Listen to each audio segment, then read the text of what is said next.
Egyébként Hunya Krisztina vagyok, ez itt az NBK, vagyis Neue Berliner Kunstverein, ennek én vagyok a projektmenedzser és az egyik kurátora.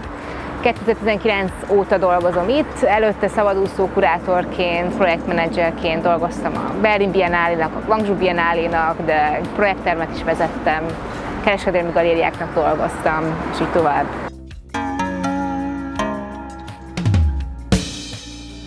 A Neue Berliner Kunstverein ebben a formájában 1969 óta létezik. Hogy mi ez az egész, egy nehezen lefordítható Neue Berliner Kunstverein, angol megfelelője sincsen. Tulajdonképpen ez egy művészeti egyesület, egy olyan intézményi forma, ami Németországban a 19. században terjedt el, amikor az emancipált polgárság olyan kiállító helyeket akar támogatni, ahol a saját kortárs művészeik, úgymond a saját ízlésük van reprezentálva. Németországban több mint 400 ilyen intézmény van, tulajdonképpen a legtöbb nagyvárosban több Kunstverein is működik. Művészeti egyesületek a Kunstvereinnek általában városi támogatásban vannak. Az NBK eddig a Lotto Stiftungtól kapott intézményes támogatást, tehát abból jöttek ki mondjuk a bérek meg a bérleti díj.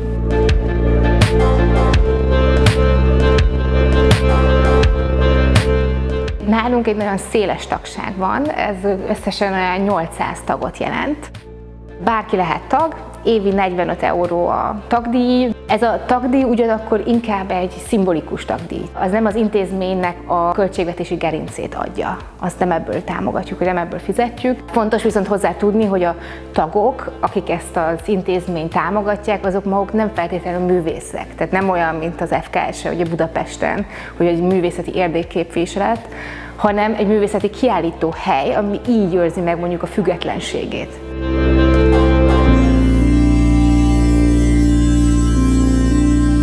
A Neue Berliner Kunstvereinnek az a sajátossága, hogy nagyon sok olyan projektet csinálunk, amik diskurzívek, amik politikai, szociális témákat feszegetnek, olyan művészeket részesítünk előnyben, akik ezzel akár explicit formában is foglalkoznak. Ilyen kiállítások voltak a múltban Hito Steyerrel, Dara Birnbaum, John Jonas, egy nagy Laura Poitras kiállításunk volt, aki ugye inkább filmkészítőként ismert, és kevésbé a képzőművészeti szcénában.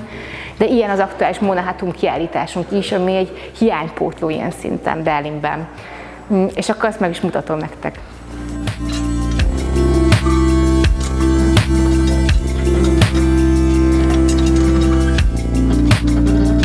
Mona Hatoum kimondottan azok közé, a művészek közé sorolnám, aki így a mikromenedzser, tehát hogy minden egyes kis részletre odafigyel. Itt az NBK-ban úgymond néhány highlightot látunk, tehát ezt így is nevezte el. Ilyen például, ami most itt csak tükröződésben látjuk, a Hotspot 3 nevű munka, és ebben is az az érdekes, hogy ez egy 2009-es munka, de Mona Hatoum is maga mondta, hogy igazából ma is ugyanilyen formában hozta volna létre. Annak idején főleg az arab világban történő forradalmak, felkelések ihlették ezt a munkát. Manapság ugye egy ilyen hotspot kapcsán a globális felmelegedés az első mondjuk olyan kontextus, ami eszünkbe jutna, ami egy ilyen új tartalmi réteg, ami társult a munkához az évek során.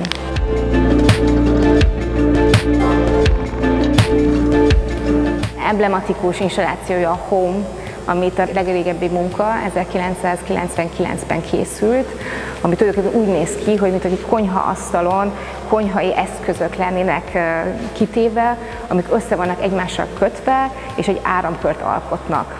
Ez az áramkör 3 lámpát pislákoltat, és ennek az áramnak a hangja van még egyszer amplifikálva. Úgyhogy az egésznek van egy ilyen zsigeri, félelmetes, kellemetlen hangulata.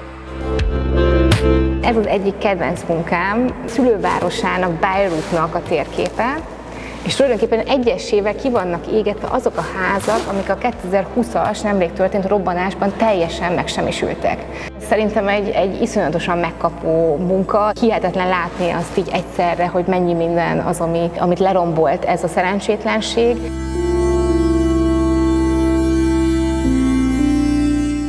A Mobile Home 2-nek elnevezett 2006-os munka.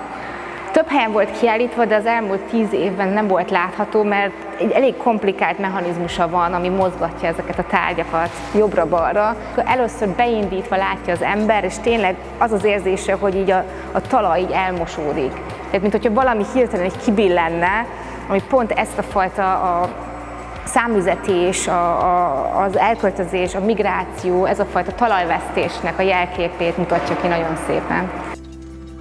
2 kiállítóterünk, de 2 gyűjteményünk is van. Annak az egyik gyűjtemény, azt úgy hívják, hogy Videófórum, az Németországnak a legrégebbi videóművészeti gyűjteménye. 1971-ben alapították, 2 művész, Wolf Postel és Wolf Kahlen. A másik gyűjtemény egy még izgalmasabb, vagy még talán szokatlan koncepció, de itt Németországban nagyon elterjedt, az tulajdonképpen egy műtárgykölcsönző, és akkor ezt most megmutatom nektek. Ez itt az ártotég, hogy már említettem, egy műtárgykölcsönző. Tehát ez tényleg úgy néz ki, hogy ide emberek bejöhetnek, és akkor itt elkezdhetik lapozgatni ezeket a műveket, amiket 1969 óta az intézmény gyűjt. Minden évben veszünk új műtárgyakat. Nagyon sok izgalmas vonatkozása van, ugye nagyon olcsó az egész, tehát most emeltük éppen fel, hogy 6 euróba kerül egy művet hazavinni 3 hónapra. Tehát hogy tényleg egy ilyen szimbolikus összeg, ahhoz képest, hogy mondjuk milyen komplikált biztosítani, meg karban tartani egy ilyen jellegű gyűjteményt.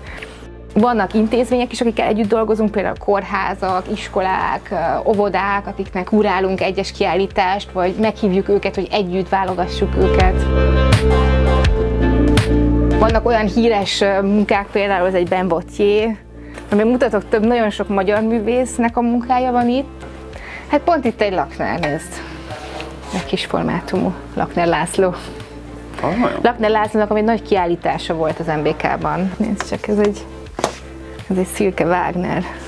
Nem tetszik jobban? Így fiatalabb. És ezt vihetem is? Ezt így viheted is, igen. Tehát annyi van persze, hogy kell, hogy legyen bejelentett lakcímet Berlinben, hogy a rendőrség megtaláljon, hogyha majd. Az egész igazából arról szól, hogy egy olyan, azt mutassuk meg az embereknek, hogy a művészet az nem valami, ami feltétlenül egy vitrínben van elzárva, hanem egy művészet az valami, ami abból él, hogyha interakcióban vagy vele. A kiállításoknak is ugye ez a lényegük, hogy mindig interakcióban lépjünk fel, megkérdőjelezzük azt a valóságot, a politikai, társadalmi konfliktusokról beszéljünk egymással.